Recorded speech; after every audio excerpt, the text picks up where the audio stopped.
বাংলার রাজনীতিতে এমন ঘটনা বিরল নয়। কেউ দলের রোষে পড়ে ছেড়েছেন, কেউ স্বেচ্ছায়। সাসপেন্ড করার ঘটনাও নেহাত কম নয়। সিপিআইএম, তৃণমূল হোক আর বিজেপি, উদাহরণ ভুরি ভুরি। সেই তালিকায় নতুন নাম লেখালেন হুমায়ুন কবির। ভরতপুরের বিধায়ক, দীর্ঘদিন ধরেই দলের গলার কাঁটা। আলটপকা থেকে বেফাঁস, হুঁশিয়ারি থেকে হুমকি, তাঁর তুনে অস্ত্রের অভাব ছিল না। বারবার দলকে বিঁধতে গিয়ে এবার নিজেই বিদ্ধ হলেন। হুমায়ুনের ঘটনায় একটু রোমাঞ্চ অবশ্য থাকছে। বহরমপুরে যখন মুখ্যমন্ত্রী মমতা বন্দ্যোপাধ্যায়ের জনসভা, তখনই তাঁকে নির্বাসিত করার সিদ্ধান্ত নেওয়া হলো। এ যেন তৃণমূলের তরফে বার্তা দেওয়া হলো, দলের ঊর্ধ্বে কেউ নন, প্রয়োজনে চরম সিদ্ধান্ত নিতেও পিছপা হবে না দল। তৃণমূলে হুমায়ুন ইস্যু শেষ হলো ঠিকই, দলহারা হয়েও হুমায়ুন কিন্তু প্রাসঙ্গিকতা হারাচ্ছেন না। তার রাজনৈতিক ট্র্যাক রেকর্ড এবং বিস্ফোরক মন্তব্য কোনোটাই কিন্তু বলছে না হুমায়ুন হারিয়ে যেতে পারেন রাজনীতি থেকে। বরং ফিরে আসার প্রবল চেষ্টা তিনি করবেন, তা নিয়ে মোটামুটি নিশ্চিত রাজনৈতিক মহল। হুমায়ুন এখন কি ভাবছেন তা নিয়ে আলোচনা করার আগে হুমায়ুনের রাজনৈতিক জীবনের দিকে এক ঝলক নজর দিতে হবে। 2011 সালে কংগ্রেসের টিকিটে রেজিনগর থেকে ভোটে দাঁড়ান হুমায়ুন, জেতেনও। 2012 সালে তৃণমূলে যোগ দেন হুমায়ুন।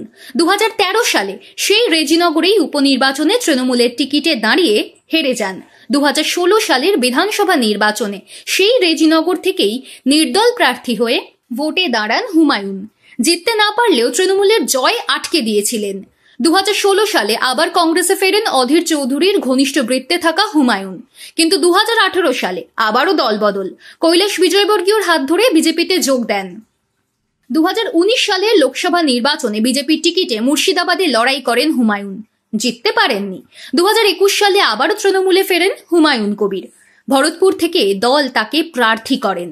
হুমায়ুনের হাত ধরেই ভরতপুরে প্রথমবার ঘাসফুল ফোটে। কংগ্রেস, তৃণমূল, কংগ্রেস, বিজেপি, তৃণমূল, বারবার ঠিকানা বদলেছে হুমায়ুনের, অনেকটা ফুটবল প্লেয়ারদের মতো।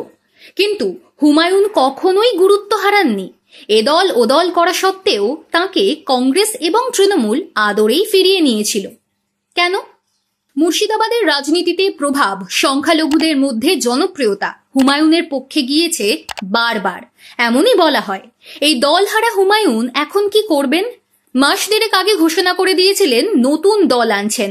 তৃণমূল সাসপেন্ড করার পর 22শে ডিসেম্বর নতুন দল ঘোষণার কথা আরও একবার মনে পড়িয়ে দিয়েছে। বলে দিয়েছেন আসন্ন বিধানসভা নির্বাচনে 135টা আসনেই লড়বে তাঁর দল। বাংলার রাজনীতি এক ধাপ এগিয়ে আরেকটা নতুন সম্ভাবনার কথা ভাবছে। এই হুমায়ুন কি বাম, কংগ্রেস এবং আইএসএফ এর সঙ্গে জোট করতে পারেন? পরিস্থিতি এখন হুমায়ুনের পক্ষে নেই, ফলে তিনি খড়কুটো আঁকড়ে আবারও আলোয় ফিরতে চাইবেন সন্দেহ নেই। এই মুহূর্তে তৃণমূল তার সবচেয়ে বড় শত্রু। জোড়া ফুলকে চাপে ফেলতে হুমায়ুন অনেক কিছুই করতে পারেন বলে মনে করা হচ্ছে। অন্যদিকে আবার তৃণমূল ও বিজেপির বিরুদ্ধে যুদ্ধ ঘোষণা করে দিয়েছে বামেরা। যদিও কংগ্রেসের সঙ্গে বামেদের জোট নিয়ে জটিলতা তৈরি হয়েছে, বাম শরিক দলগুলো কেউই হাতের হাত ধরতে চাইছে না আগামী নির্বাচনে। কিন্তু রাজনৈতিক পরিস্থিতি বদলাতে সময় লাগে না। বিশেষ করে বাংলার এখনকার পরিস্থিতি তৃতীয় শক্তি হিসেবে উত্থানের চমৎকার সুযোগ দিতে পারে বাম, কংগ্রেস, আইএসএফকে। নতুন দল গড়ে এই খাতায় যদি নাম লেখান হুমায়ুন, জোটের জোর অনেকটাই বাড়তে পারে।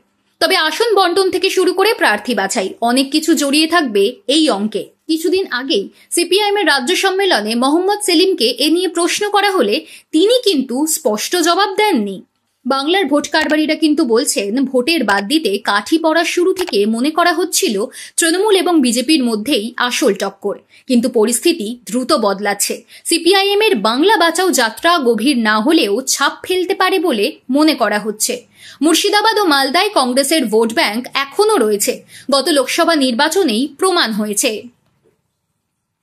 আইএসএফ 4.5 বছরের দল হলেও দক্ষিণ 24 পরগনার রাজনীতিতে মরিয়া লড়াইয়ে নেমেছে।